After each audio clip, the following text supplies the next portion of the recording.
Assalamualaikum warahmatullahi wabarakatuh. Perkenalkan, nama saya Rizka Anastasia Ningrum, NPM C1B018135.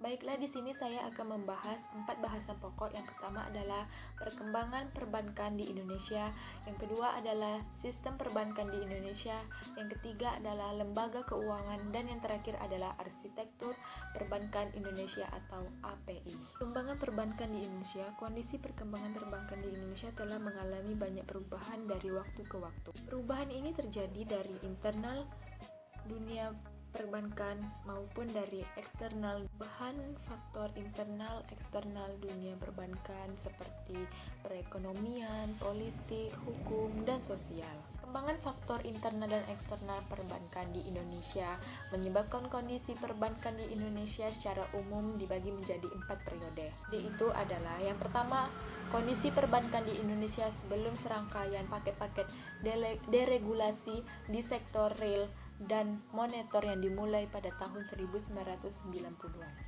Yang kedua, kondisi perbankan di Indonesia setelah munculnya deregulasi sampai dengan masa sebelumnya terjadinya krisis ekonomi pada akhir 1990-an.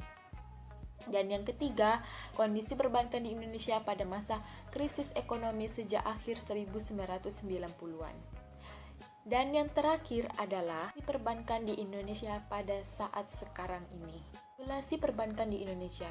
Apa itu yang dimaksud dengan deregulasi? Deregulasi adalah aturan sistem yang mengatur tindakan atau proses mengurangi segala aturan. Maksud dengan deregulasi perbankan adalah keadaan di mana terjadinya perubahan peraturan dalam perbankan, khususnya di Indonesia. Regulasi ini dimaksudkan dengan tujuan membuat suasana perbankan di Indonesia menjadi lebih stabil. Buatkanlah kebijakan-kebijakan yang mengatur tentang perbankan di Indonesia. Sebelum deregulasi, kondisi masa ini sangat dipengaruhi oleh berbagai kepentingan ekonomi dan politik dari penguasa, yang di dalamnya adalah pemerintah.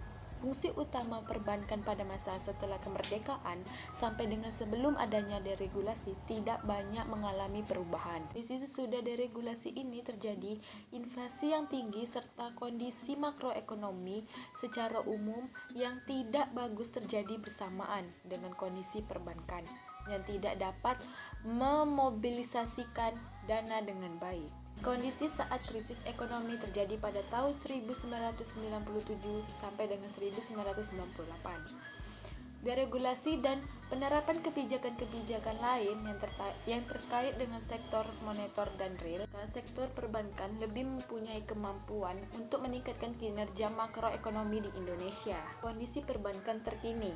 Keuangan atau OJK menegaskan sampai saat ini kondisi kesehatan bank secara umum masih bagus. Kita memasuki bahasan yang kedua, yaitu sistem perbankan di Indonesia. Sistem perbankan Indonesia itu sendiri memiliki arti, yaitu adalah sebuah tata cara, aturan-aturan, dan pola bagaimana sebuah sektor perbankan, bank-bank yang ada menjalankan usahanya sesuai dengan ketentuan atau sistem yang dibuat oleh pemerintah. Perbankan di Indonesia dibangun dengan konsep yang dilandaskan pada sistem perekonomian yang ada. Indonesia menetapkan sistem perekonomiannya sebagai sistem ekonomi yang demokrasi yang sesuai dengan landasan, yaitu Pancasila. Kita memasuki bahasan yang ketiga, yaitu lembaga keuangan. Keuangan itu sendiri dapat diartikan sebagai sebuah lembaga atau badan usaha yang menawarkan jasa dalam bidang keuangan. Lembaga ini nantinya akan bergerak dengan cara untuk menghimpun dana dari masyarakat.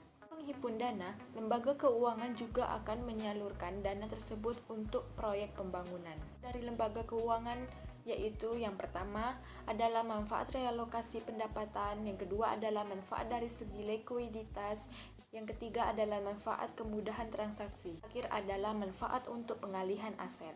Yang pertama yaitu sebagai fungsi pembayaran, yang kedua yaitu memberikan sebuah jaminan, yang ketiga memberikan pengetahuan dan informasi, keempat berfungsi sebagai pembiayaan, dan yang terakhir adalah berfungsi sebagai likuiditas. Jenis lembaga keuangan yang ada di Indonesia yaitu ada dua.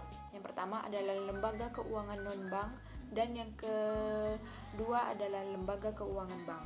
Non-bank, di mana lembaga non-bank ini artinya nantinya bertugas dalam memberikan jasa tentang keuangan, dan untuk sebagai perantara keuangan untuk menerima dan menghimpun.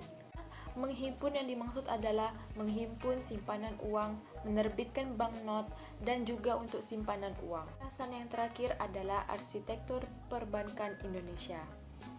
Arsitektur perbankan Indonesia itu sendiri adalah merupakan suatu kerangka dasar pengembangan sistem perbankan Indonesia yang bersifat menyeluruh untuk rentang waktu 5-10 tahun ke depan.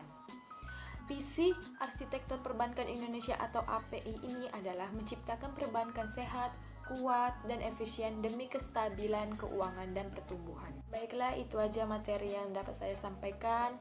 Apabila ada kesalahan, saya mohon maaf. Wabillahi taufiq wal hidayah. Wassalamualaikum warahmatullahi wabarakatuh.